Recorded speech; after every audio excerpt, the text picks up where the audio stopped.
I want to hear about these opportunities in Saudi Arabia, in Europe, in the US that are remote opportunities. What can you speak more? Like, what are some of those opportunities? Yeah.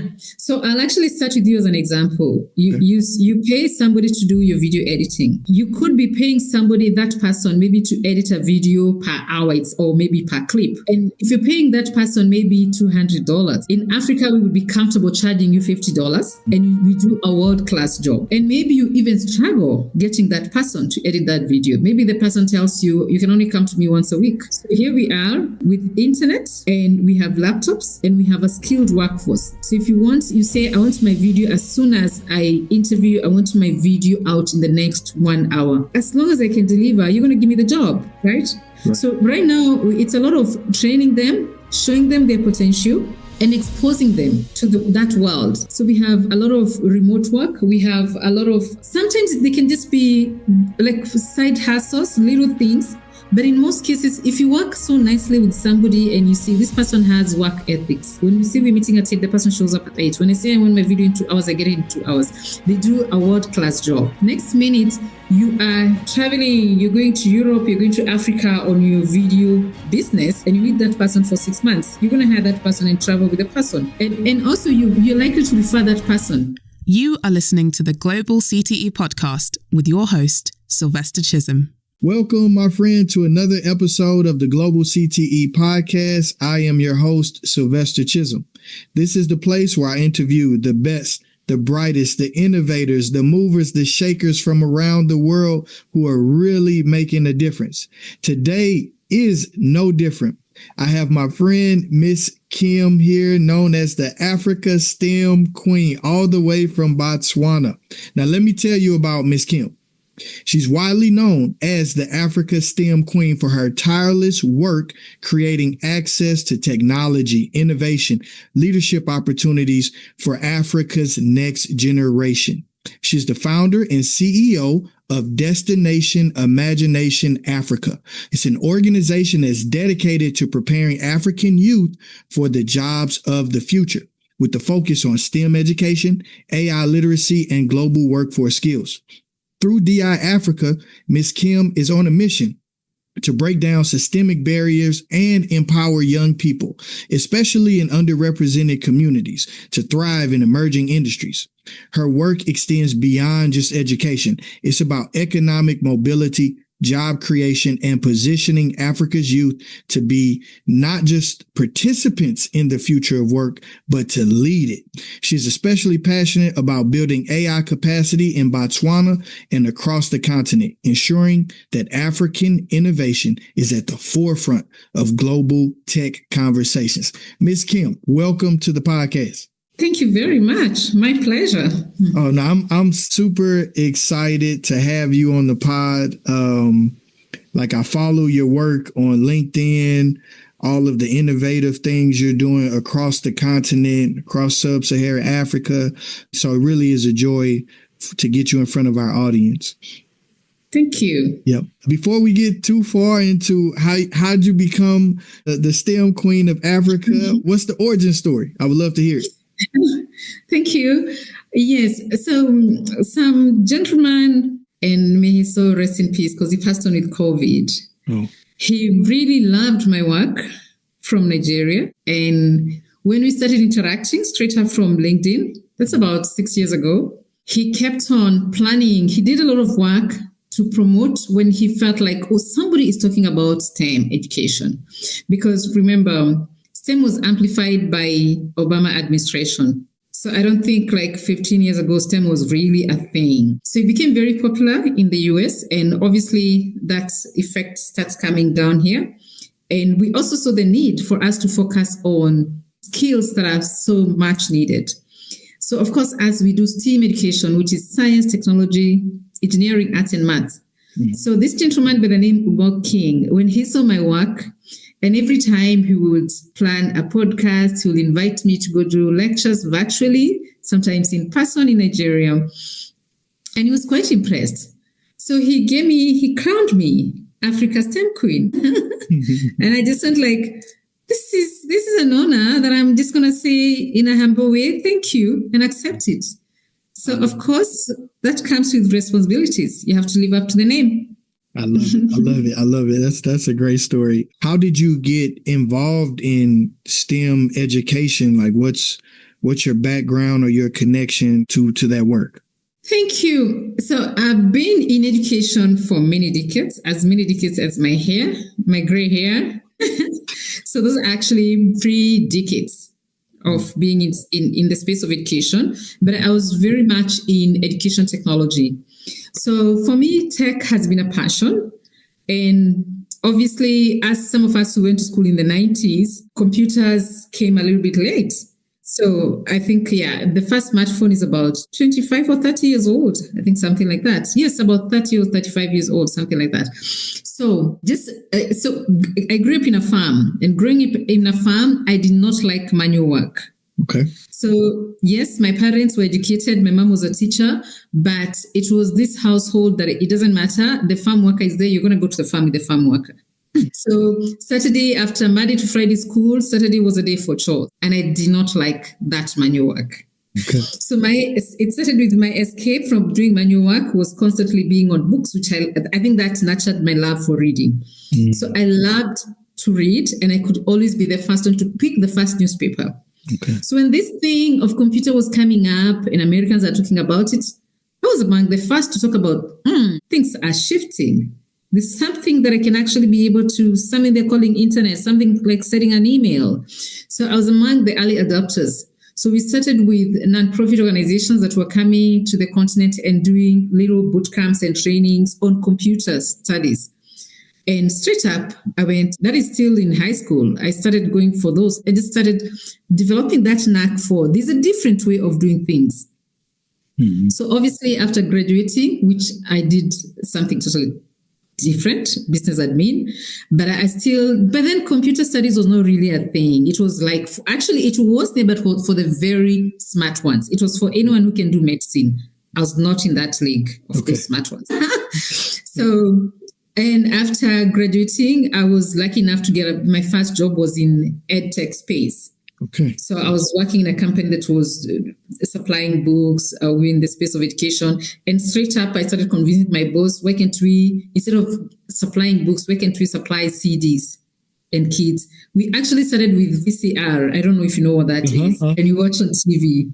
Really? So that was a way to share educational content on VCR tapes. And so would you, that information would be shared in a schoolhouse somewhere and they would watch it in a classroom? Yes. Really? Yes.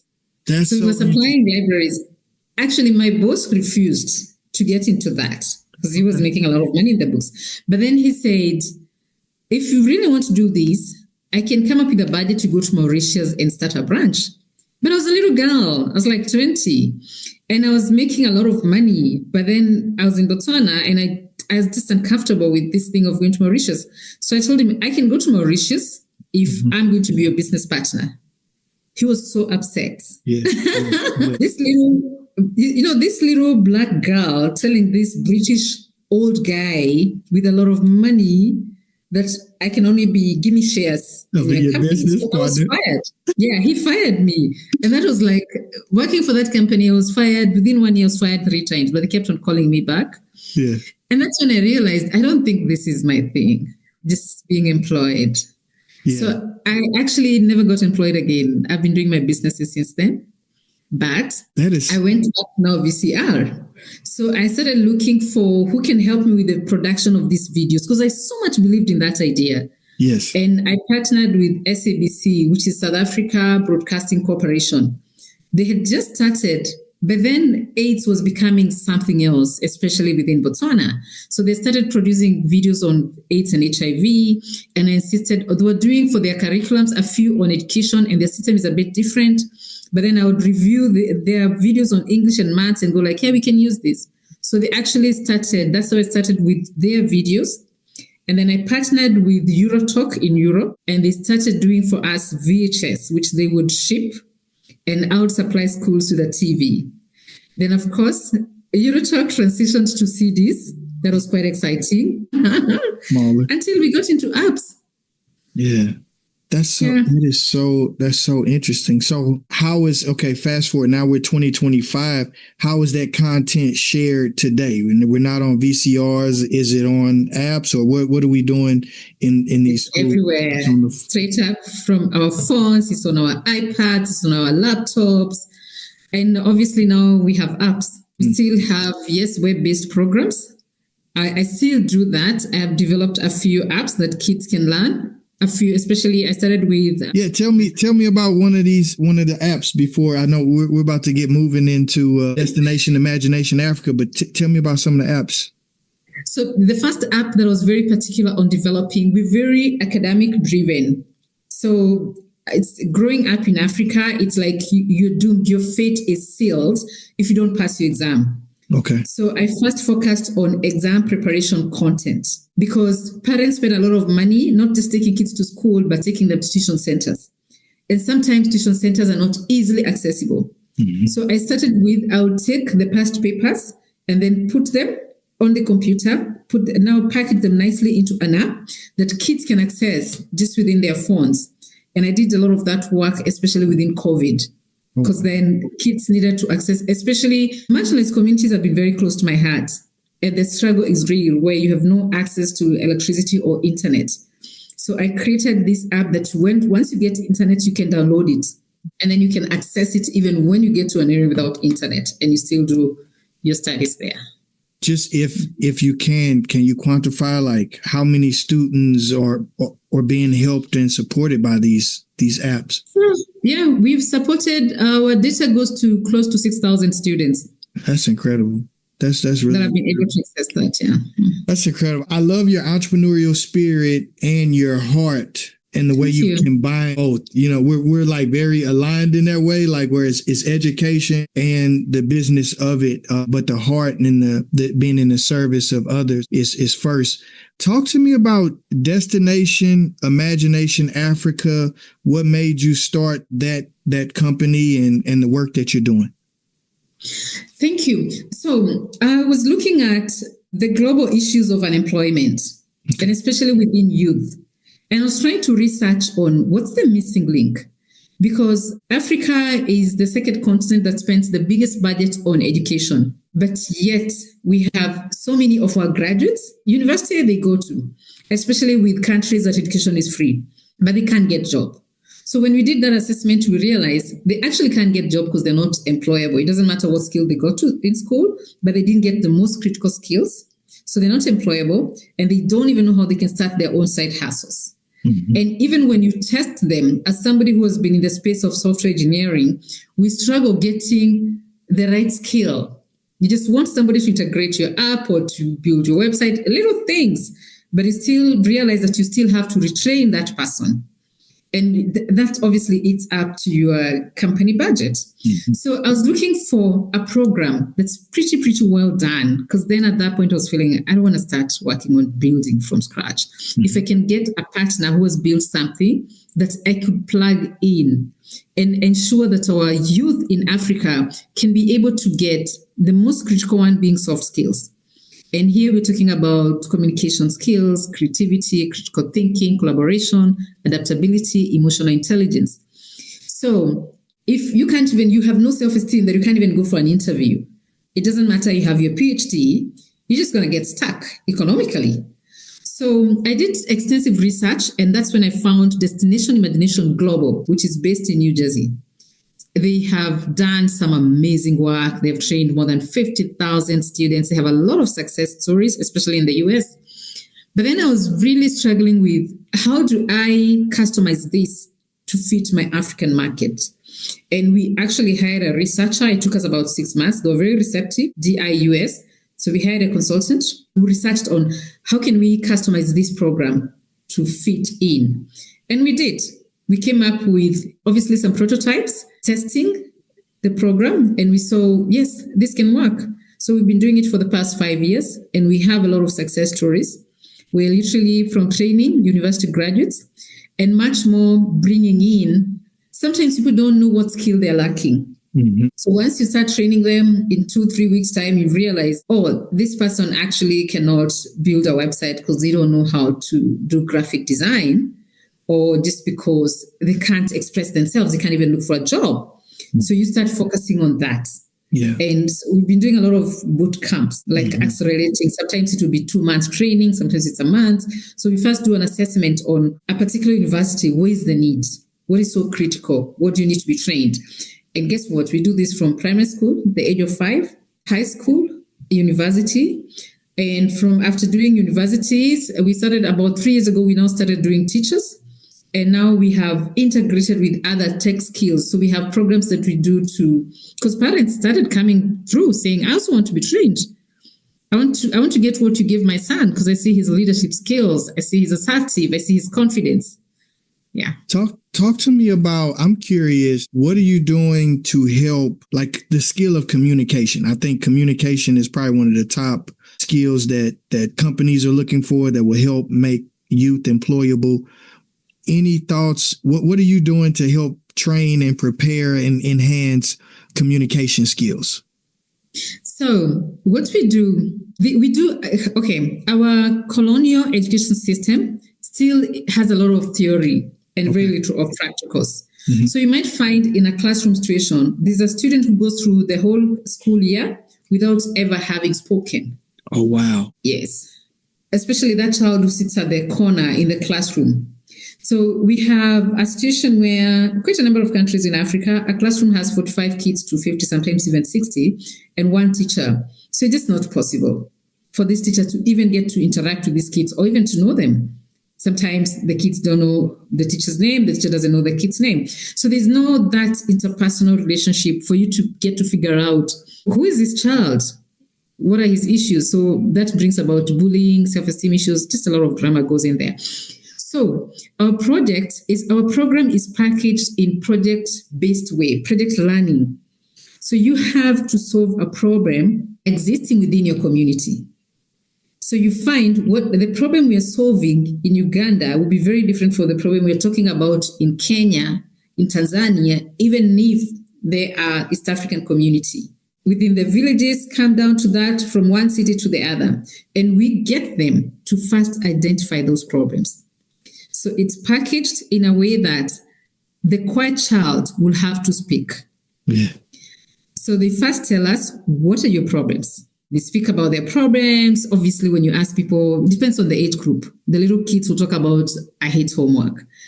The teenage girls, boys are bullying us, or teenage pregnancy. The university students, they can start talking about global warming or geopolitics. Depends on their level. So now we package on within this particular scenario and where we are at. Yeah. We usually have monkeys that come and have fun with our dogs. So I think it's their evening thing that they're doing. And I just hope they won't be at it for long. No, don't worry about it. It's fine. It's fine. No, yeah, I love what you're saying and how when you start with, let's solve a problem that's community based. Yeah. It inherently, you have to go and find, you have to access communication or work on those skills and go and talk to people. So I appreciate that. And then there's communication skills going throughout that entire program. Let me hear a success story. Someone, some transformation or a school or a student or something some people that you work with. So I think my greatest success story is we trained university students. I think that was 2022. Still within COVID. And these students had stayed home for 2 years. They were jobless. After they went through our boot camp. So the first 3 days, they won't talk to you because obviously even life has just beaten them, especially men. I think they get hard hit. So it was so difficult to break through. So we come up with so many fun things. It depends on their community. We can say, can we just go watch a movie? Can we eat together? Can we cook together? Until you break and get them now interacting with you. Then we do a lot of like play. It's very gamified. It doesn't matter what age. So when people interact with you and something is fun, they start giggling, you share jokes. We have so many little games as well. We play with them that are very interactive that makes them get involved. So these students within 1 week, they started talking and I was surprised to see how brilliant they were. Well, yet from the assessment, so we first do pre-survey and you realize They can't build a website. They can't build an app. They don't know much about the global world. They don't know where they can get jobs. They have no skills on digital marketing or just skills that can enable them to meet their livelihoods. Yet they're graduates from computer studies. They can't code, especially that. So 3 weeks later, they were warming up. I think, but we extended it to 6 weeks. And in 6 weeks' time, they came up with prototype that the Minister of Communications and the Minister of Science came and said, we need to get them funding. This is brilliant. So because we track what our students are doing. Within 6 months, they all had employment. Only one of them created his own job, but the others were working for telcos, fintechs, banks, big entities within their country. Wow. And that was just mind-blowing. Wow. Yeah. That is powerful. And I know that's a problem across the continent of Africa, that youth employment, and finding that economic mobility. What do you think? How do you see, with Africa having one of the youngest populations in the world, how do you see the demographic shift as a competitive advantage in global innovation? Yeah. I'm curious if you see that. It's our gold mine. It's the biggest resource we have because 60% of our population is under 35. So we are basically the human capital of the world. And right now, the predictions are by 2030, we can be able to offer you as many skills as you want. And we are doing it as of now. But we also, right now, we're still working on a lot of reskilling. Okay. So we get the graduates, we reskill them. Sometimes it's soft skills, sometimes it's tech skills, and then get them job ready. So what we're doing is aligning them with opportunities, whether it's in Europe, Saudi Arabia, or in US. And obviously right now, COVID has taught us we can work from our garage. Yeah. So we do a lot of that link of remote work. Stay there for a minute. So people come to your boot camps, like I know the one you have upcoming on August 1st. We'll talk about that. But there are opportunities. I want to hear about these opportunities in Saudi Arabia, in Europe, in the US that are remote opportunities. What can you speak more? What are some of those opportunities? Yeah. So I'll actually start with you as an example. You pay somebody to do your video editing. Yes. You could be paying that person maybe to edit a video per hour or maybe per clip. Mm-hmm. And if you're paying that person maybe $200, in Africa, we would be comfortable charging you $50 and we do a world-class job. And maybe you even struggle getting that person to edit that video. Maybe the person tells you, you can only come to me once a week. Mm-hmm. So here we are with internet and we have laptops and we have a skilled workforce. So if you say, I want my video as soon as I interview, I want my video out in the next 1 hour. As long as I can deliver, you're going to give me the job. Right? So right now, it's a lot of training them, showing them their potential, and exposing them to that world. So we have a lot of remote work. We have a lot of, sometimes they can just be side hustles, little things.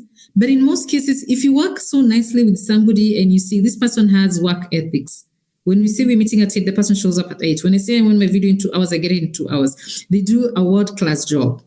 Next minute, you are traveling, you're going to Europe, you're going to Africa on your video business, and you need that person for 6 months. You're going to hire that person and travel with the person. And also you're likely to refer that person. Right. No, that's interesting. That's very interesting. Is there a hub or source where companies come to say, I'm looking for this type of employee or contractor, or how does the matching work? Thank you. Good question. So currently what we do is we link up with recruiters. Okay. So we partner with recruiters. They'll tell us, I need 100 cybersecurity experts who are trained, certified with this and that certificate. And sometimes I need them in 3 months, or I need them right now, or can you give me what you have? We start with this project right now. And then we prep that for you. So there's some skills that we constantly know this will be in demand.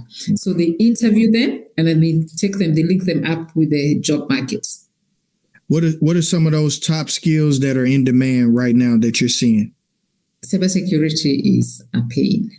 As we speak, we have a shortage of 5 million jobs that we can't fill. That's globally. Within the continent, we are on 1.2 million. Wow. But then with a lot of those very specialized skills, it might take 9 months to 1 year for them to get trained. So those ones now we partner with other experts in the industry that train that well for you to be able to solve those problems. But we still have a lot of these other entry-level problems that people need to solve. Then obviously IoT, blockchain, cloud computing, and AI. Okay. And digital marketing. Digital marketing also is in vogue. Every company needs a digital marketer. Okay. Yeah. Let's stay there. Okay. So you've identified this problem. There's an active audience of youth across the continent of Africa who are working to get retrained. You have the Future Tech Ignite Digital Transformation workshop that's coming up August 1st, I believe, if that's correct. Yes. Talk to me about what happens there, how you're preparing African youth for these job opportunities. And I'm curious, just even for our listeners, if there's any way for U.S. partnership or collaboration. Thank you. So we have different packages within Future Tech.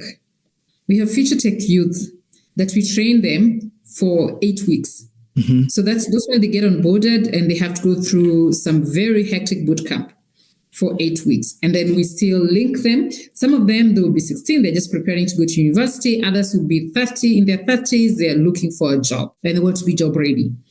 Some people struggle with just how do I prep for an interview? How do I go for volunteerism? How do I look for scholarship? So we prep them and also teach them. There's little skills that you can understand, you can get to know right now, so you can start paying your bills as you wait to get the big job. So everybody has to understand how to make some money. Yes. From the age of 16. Yeah. So Future Tech Youth. Then the next one is the Future Tech Ignite. This is the one that we're having on the 1st of August. This one, it's open, not just youth. We actually get a lot of people in their 30s, 40s, 50s, and 60s. Because we are going through that problem of sort of ageism. Digital transformation requires us to have that equity. There's this person in their 60s, they have retired, they've gone to the farm, and they can still use some of the digital skills they need for them to package their farm extremely well. Especially in Africa, most of us are farmers. So how are you trading? How do you get your milk packaged? You don't even know the system, how it works, because you've been in corporate employment or whatever you've been working on. You've suddenly come out and the world is talking about AI. The world is talking about cybersecurity. You're going to get attacked. Create a website that can talk to somebody in Japan who can buy your coffee, or somebody in US who can buy your skin crafted handbags. So all those things, how to mitigate them? We do that 1-day workshop. Okay. It's from 9 to 1. Very good meals. We stream it live. We get a lot of people that join us virtually. We have people from Europe, from US, which the hours are odd, but people stay up waiting for this. It's gotten very popular. Yes. So you join us virtually, you'll be part of the entire day events, what you're going to do. Sorry, you miss out on lunch if you're joining us virtually. Yeah. So we do 1 hour lunch break. Then from 2, it's a market. So this market, you can now request to stream live if you want to speak to our audience, or you're looking for a product that somebody is showcasing. So we also bring in the participants that come in person. We try as much as can to bring people with products that are ready for export. Yeah. So we bridge that and create that linkage. So you will leave getting to know, can I access the global market, especially global North market for my products? You leave with a toolkit. We give you a handbook on how you can automate processes within your company. Which tools can you use, from cybersecurity, digital marketing, to AI? What tools can I use to make my work easier? Yeah. And then obviously you will have in person those interactions with other business people where you exchange business cards, and we've already trained you as well. So you have an idea. It's not enough, but it's a starter kit. That's then now, yes. So we now introduce you. If you show interest, that I just did a little bit of cybersecurity. I'm very interested. So we onboard you. We are partners of IBM. So we onboard you on our IBM platform. that now you can do courses for free. That's so good. That's so good. And AWS as well. No, that's so good. That's so good, Ms. Kim. Yeah, so necessary too. And I love that you just inherently have that global perspective and accessing the resources of the youth, preparing them, helping them with economic mobility for those careers and jobs of the future, and connecting them with Europe, Saudi Arabia, US companies who need the work. What are you seeing? And I'm curious around your AI skills and how you preparing youth in Africa with AI skills. Talk to me about that. Yeah. Thank you. So first, we are starting with the mindset shift. Stop getting scared of AI. It's not like a lion that's going to come and kill you. No, this is just a tool that they need to use. Then we introduce them to the easy tools that they need to start with. And then we expose them to, it's a sea of tools. Everyone is creating, but very critical. We encourage them to be authors of their story, to be creators, not to be consumers. So we show them, you see, this is easy. You can also create your own app. And to show them, you need to be part of this conversation. If they don't invite you to the table, bring your own chair. Because one thing we don't want to miss out on is we don't want the creators of these platforms to be making decisions for us. We don't want them to distort our culture, our ethics, our beliefs, our way of being. Because obviously, if you design something the way you know it, you design it to your perspective. Yeah. As you saw, when AI started, especially with ChatGPT, it was very difficult to get a picture of a Black person. If you asked for a Black person, it was black and white, like Africans, like we don't exist. And so many other funny examples when you do your research. So the model has not been fed to feed us. So we need to create our own platforms. And we also need to be part of that conversation. So we're encouraging youth, get online, speak out so that you have a voice. You need to stand to be counted. And then obviously talking to policymakers, governance. Africa, well, there's some steps. We're doing a lot of work. We're not speaking so loudly, but we're doing a lot of work. I see it happening, even from my interview with Magaga and the work he's doing in Kenya and the two young girls that he brought on my podcast who were so powerful. Like you can see, I see what's happening, which is part of why I wanted to have you on, just to get a little more insight into, what's really going on the continent as you're preparing, for the future and making, Africa a place where, economic mobility is happening through these future ready careers and jobs, like you're saying, cybersecurity and AI. And I'm just super curious right now about how it's being taught and how youth are expecting content to come their way and how they're expecting, how they expect to realize these opportunities in their own life. So, yeah, are you seeing a lot of what's on the education side, the educators? Are you seeing AI being embraced, or are you seeing people like afraid right now? What are you seeing? Okay, so I'd say we're still sort of the early stages. But then obviously the private sector does not wait for the government. And some governments also are very switched on, quick to go. We now have a lot of countries in Africa coming up with Ministry of Communication /AI or /technology, something like that. So you can see, and departments are being created, there are committees. We're also going through, we're just working up, because like literally every country, we're reviewing our curriculums and adapting it to suit 21st century skills. There's a huge shift, which is quite exciting. And obviously putting a lot more burdens into that. Yeah. There's also an influx of expatriates coming to Africa from big 5 companies coming to do some work or to bring some change. We do, and obviously we run a nonprofit and we have a for-profit company. So within our nonprofit, we constantly fundraising to make sure that we can go to marginalized communities. So we have what we call a 1-day bootcamp for children starting from the age of 5 that we do every Saturday that attracts between 100 to 200 children. Wow. So and every child interacts with a robot. builds it, codes it, programs it, Wow. flies a drone, which is quite exciting to them. And to them at that age, 7 years, 10 years, they're just having fun. But that's usually a day that they don't ever forget. Yeah. So even though it's still like creating awareness, you've planted a seed. Mm-hmm. I've seen so many kids come to me and tell me, you made me change my career, or you made me realize I could do something else. When you called us to come and do robotics, I went like, that's a thing for boys. Why would I be interested in that? I'm not a science person. And when you find somebody is now graduating in a STEM career, then you say your job is done. Yeah. I want to hear really quickly before I let you get off what you all call TVET. Is that a technical and vocational training? Yes. How are you seeing AI being used or progress in that area across the country? Are you seeing that? Yes, I'm seeing that. Okay, so first there was this thing of the blue collar jobs it's now a global outcry. We no longer have plumbers, we don't have tailors, we don't have masons, carpenters, because we left that. Like everybody wanted to be a doctor and a lawyer and a teacher and a nurse, cool jobs. So we thought. We also come to appreciate and realize we can't all fit in that space. We also can't all of us be in tech space. There should be a balance. We need a balance.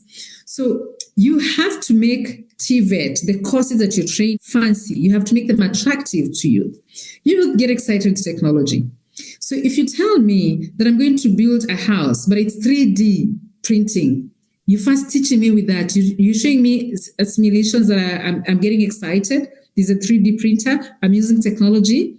It's not as sort of labor intense as it used to be. It's so mechanized. It's almost automated. We have robots that I just need to understand how to work with them. Then I get excited. Me, my 18-year-old me, who was running away from coffee because it's hard picking, which is difficult. I wouldn't want to live. Maybe there's trauma for me. I don't want to live in a farm again. So right now we have to make it attractive. So if we integrate that with tech, with AI, then we get more students coming to the party and being keen to be trained.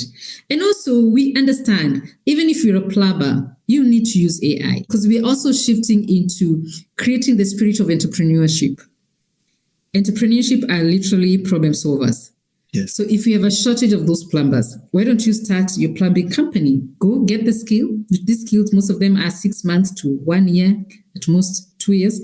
Create an app. So when Sylvester is in his city, in his house, he can quickly put on an app and tell me. And then my app will quickly tell him, I have 2 people in that area. Let's do the Uber plumbing, sort of. Yeah, I like it. And even that is, how do you package the business when you can't create a website? Because you don't know tech. Because you don't. Yet right now we know it can take you 1 hour to have a world-class website. But if you don't know, you don't know. You just go like, I can't create a website. I don't know how to. I don't know where to start. Yeah, I'm so grateful that you're leading this work across the continent. Thank you for taking the time today. My last question for you. This is one I ask everyone, which is kind of connected to TVET. What is your vision for the future of career and technical education? I love that question. My future is, rather my vision, my dream is to ensure that we can have a population, especially the coming generation, that is so tech skilled, tech savvy, with my personal mission of creating 1,000 jobs every year and ensuring that from those 1,000 jobs, it's okay. You can choose to be a farmer, but you must be tech savvy because you'll need to apply tech in whatever skill that you get into. So that is my campaign. That's what I'm preaching. And obviously it takes collaboration. As we say it in Africa, it takes a village to raise a child. So I work with several partners that help me get close to fulfilling my dream. I love it. Well, thank you, Ms. Kim. For those who are interested in connecting with you, who may want to learn more about your virtual boot camp coming up August 1st, or maybe they want to bring you for a keynote speech or something, where should they go to find you or more information? Yeah, they can find me on Africa STEM Queen. That's my podcast. I'm active on YouTube. They can also find me. I'm very active on LinkedIn as Sally Kimangu. And they can also send me an email, which is sally@diforafrica.org. We're also very active in Africa with WhatsApps. Okay. So my WhatsApp number is +267 766 48400. Outstanding. And I'll make sure we link all that information in the show notes to connect with Ms. Kim. Thank you so much for sharing the insights into the work you're doing across the continent of Africa, preparing youth across the continent for these future ready careers, the boot camps. I mean, wow, you're really doing it. And I love how you said your goal is to try to create 1,000 jobs a year. That's what a mission. What a mission. If you enjoyed this podcast, don't be selfish. Share it with a friend who needs to see this information. Please reach out to Ms. Kim to find out more about the work she is leading. And until the next episode, remember, you don't have to be great to get started, but you have to get started to be great. Peace. Thank you for listening to the Global CTE podcast. Be sure to like and subscribe to be the first to know about future episodes.